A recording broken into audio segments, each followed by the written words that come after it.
Jong-un in a rare appearance, unleashing an ominous warning.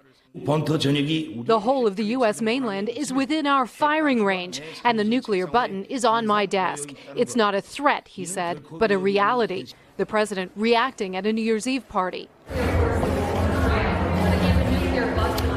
We'll see. We'll see. After a ballistic missile launch in November, Kim Jong-un now claims his nuclear weapons program is complete. Experts analyzing the video said it was the most powerful missile yet, possibly capable of striking the U.S. East Coast. But North Korea still has technical hurdles to cross. What is the main message? Well, the signal that Kim Jong-un is sending to Americans is checkmate. You know, game over. You have to deal with reality. Kim Jong-un never mentioned President Trump in his speech, instead extending a hand to South Korea and offering talks. Yet no sign the North is ready to disarm despite UN sanctions. Kim Jong-un announcing a new goal today, mass-producing nuclear warheads and ballistic missiles, the country's New Year's resolution for 2018. Kelly Kobiella, NBC News, Seoul. Hey, NBC News fans, thanks for checking out our YouTube channel. Subscribe by clicking on that button down here and click on any of the videos over here to watch the latest interviews, show highlights, and digital exclusives. Thanks for watching.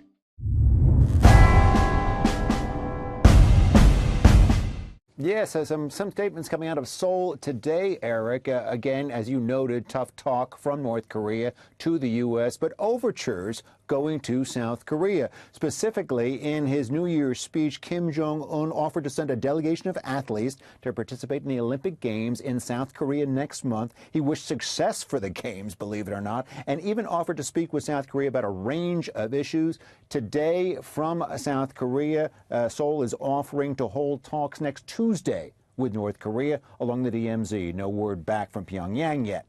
Now, South Korea had long hoped that these games could be a catalyst for some kind of peace, and the fear had been, however, that Pyongyang might use the games to disrupt or to distract attention using a missile launch or a nuclear test. If they're involved, then we're hoping that they could keep their powder dry. The rhetoric, however, does, as you noted, Eric, remain tough against the United States. North Korea again saying that mainland U.S. is in the range of nuclear-tipped missiles. Also, that they would spend 2018 bolstering their arsenal just in case. So, tough talk for Washington. Back to you, Eric. All right, Greg, thanks so much.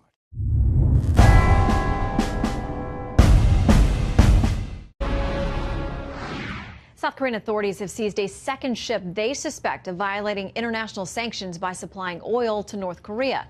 Recently, tough UN sanctions were imposed, banning nearly all of North Korea's oil imports in an attempt to curb ballistic missile tests. Secretary of State Rex Tillerson has called on all nations to clamp down on the rogue regime, saying the U.S. has a right to, quote, interdict maritime traffic. But should the U.S. lead an actual blockade of North Korea?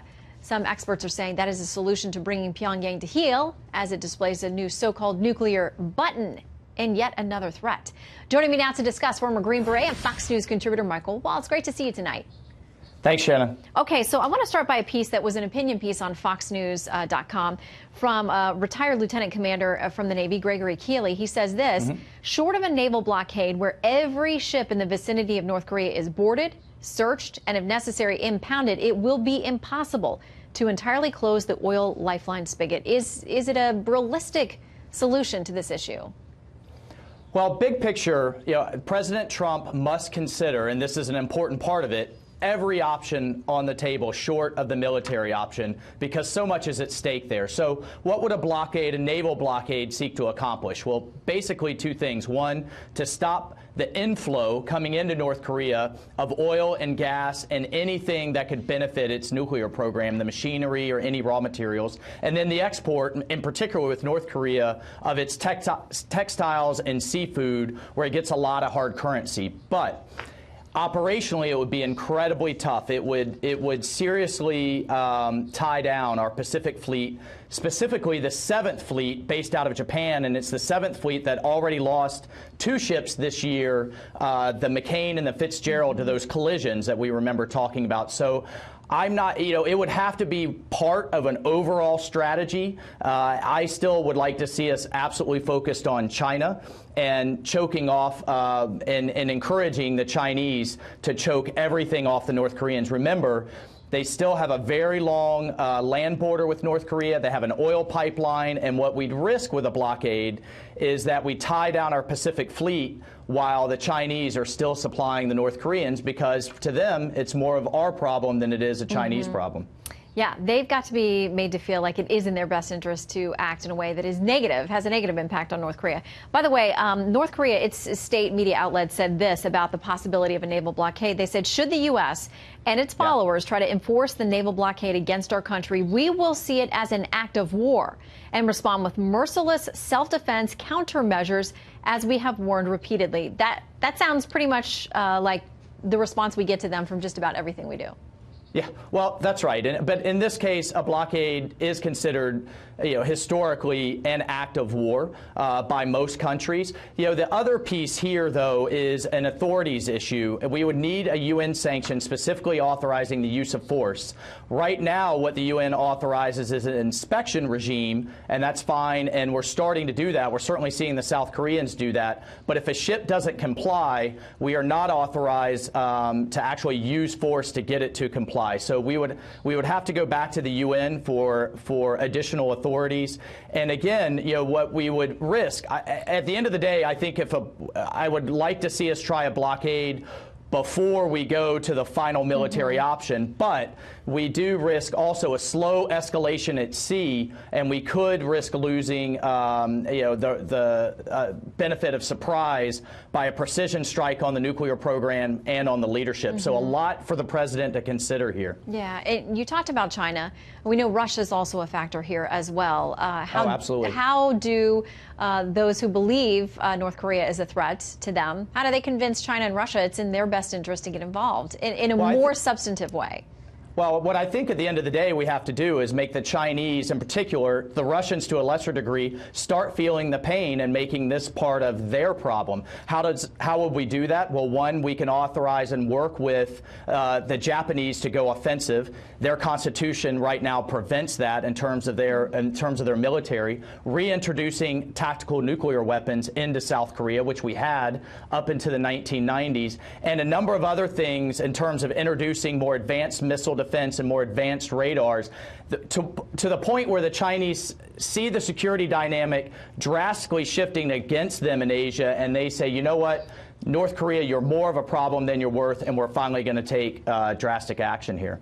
Yeah, we'll see. Every day a new twist in this. Michael Waltz, thank you so much for helping us break it down. Good to see you. Okay, thanks, Shannon. Happy New Year. You too.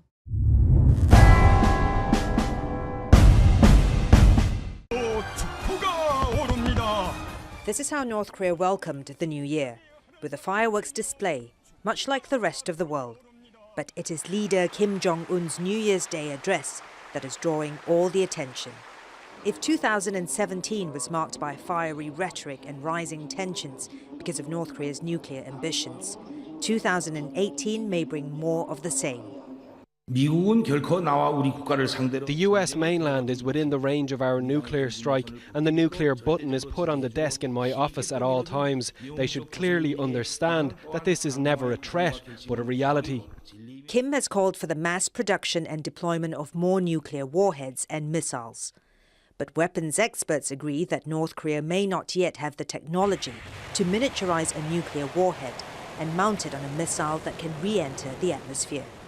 While Kim's speech made no mention of a nuclear atmospheric test, he reiterated the claim that North Korea is now a nuclear power. In stark contrast to the hostile remarks to the United States is the conciliatory overture from Kim Jong-un to South Korea. He's even suggested dialogue between the two sides, something South Korean President Moon Jae-in proposed several months ago and which North Korea ignored. We should actively create an atmosphere to move forward with the national reconciliation and reunification. Improving ties between the North and the South is an urgent issue that not only the North and South want, but everyone else wants.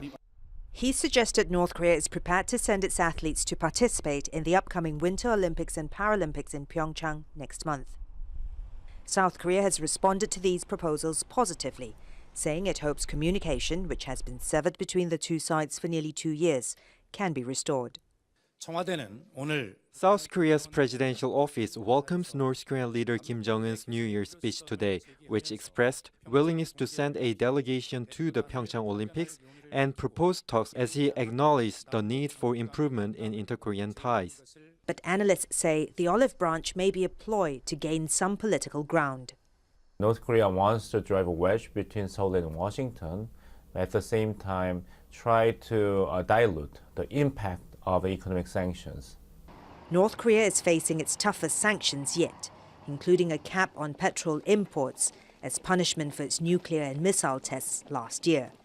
Kim Jong-un's speech, while it seems to lay open a path to dialogue with South Korea, is proof that North Korea's nuclear ambitions are here to stay.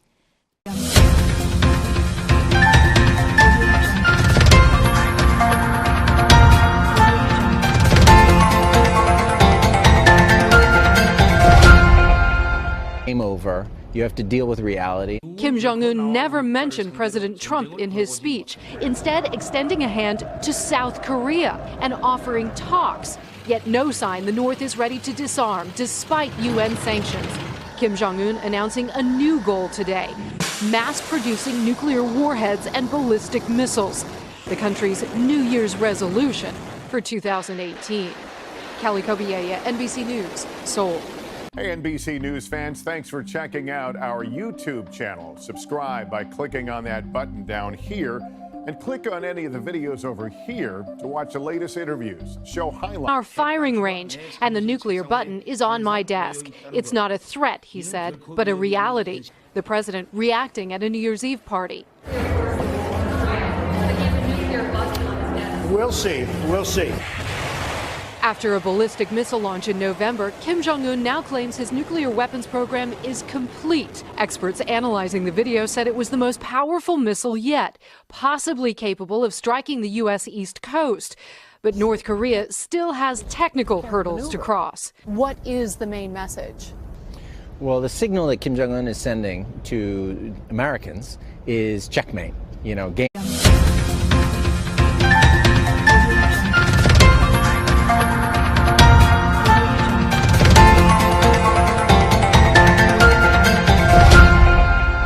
Kim Jong-un, in a rare appearance, unleashing an ominous warning. The whole of the U.S. mainland is within